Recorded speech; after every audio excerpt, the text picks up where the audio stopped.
Comme en droit civil, le consentement ne doit pas être vicié.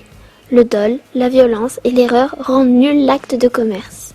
Le consentement en droit commercial ne résulte pas de l'acceptation d'une offre ferme et précise comme en droit civil. Le silence peut valoir acceptation lorsque les contractants en ont pris l'habitude ou lorsqu'il résulte des usages de certaines professions. Les incapables majeurs, appelés aussi interdits judiciaires, sont des majeurs représentés et peuvent être commerçants.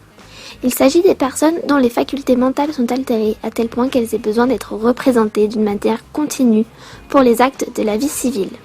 Il conviendrait de souligner que les incapables ne peuvent pas exercer une activité commerciale, à moins qu'ils soient représentés, assistés ou encore autorisés. L'incapacité du mineur d'exercer le commerce est double. En effet, il possède l'incapacité d'avoir la qualité de commerçant, mais aussi celle d'effectuer les actes de commerce. Cette incapacité ne fera pas le mineur émancipé. La preuve de l'acte de commerce est plus simple qu'en droit civil. Conformément à l'article L110.3 du Code de commerce, les actes de commerce peuvent se prouver par tout moyen, à moins qu'ils n'en soient disposés autrement par la loi. Les commerçants peuvent ainsi prouver par tout moyen l'acte de commerce. Ceci déroge au droit civil qui exige la production d'un écrit pour prouver les actes au-delà de 1 500 €. En droit commercial, la rédaction en toutes lettres ou l'apposition de la date ne sont pas soumises au même formalisme qu'en droit civil. Néanmoins, certains actes doivent se prouver par un écrit, tels que la lettre de change, la location-gérance, les effets de commerce ou vente du fonds de commerce.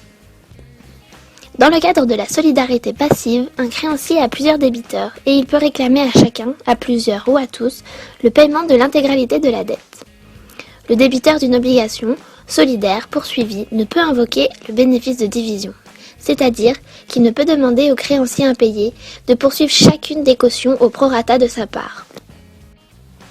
Qu'est-ce qu'un délai de grâce ? Un délai de grâce est un délai de paiement qui peut être accordé par le juge quel que soit le contrat en cause, sauf dans les deux cas suivants.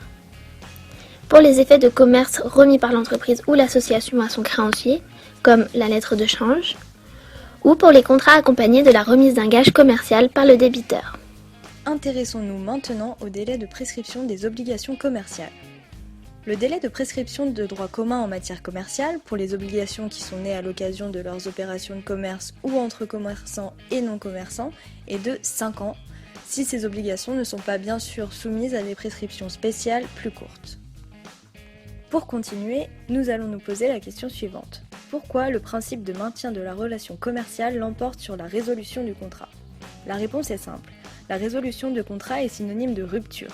Or, dans le monde du commerce, il faut privilégier le maintien du contrat plutôt que sa suppression, afin d'assurer la continuité de la vie des affaires de façon stable et durable.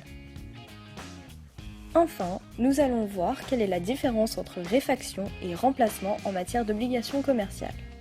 La réfaction est un abaissement des prix, alors que le remplacement est simplement la substitution d'une marchandise par une autre. Qu'est-ce qu'un acte mixte ? Un acte mixte est un acte où l'une des parties est commerçante mais pas l'autre. Cette particularité va se retrouver dans le régime qui va être mixte aussi.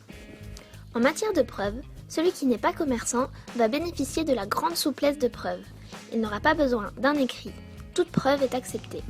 Alors que le commerçant, lui, devra prouver par écrit tout ce qu'il veut prouver contre celui qui n'est pas commerçant. Il faut savoir que le droit commercial est soumis à une contradiction. En effet, il est peu formaliste en matière de preuve, puisque la preuve des actes de commerce peut en principe se faire par tout moyen. Mais or, ce droit commercial est très souvent très formaliste en ce qui concerne la validité de l'acte lui-même. L'explication à cela est que le commerce exige une certaine fluidité. De ce fait, le droit commercial doit être souple en matière de preuve. Afin de finir ce cours, parlons maintenant du formalisme nécessaire pour certains actes de commerce. Le formalisme correspond à l'exigence de mentions particulières nécessaires à la validité de l'acte. Prenons par exemple la lettre de change. Cette lettre n'est valide que si elle contient 8 mentions énumérées. Ce qui explique ce formalisme, c'est la nécessité de protéger et de sécuriser les activités commerciales qui seraient sensibles.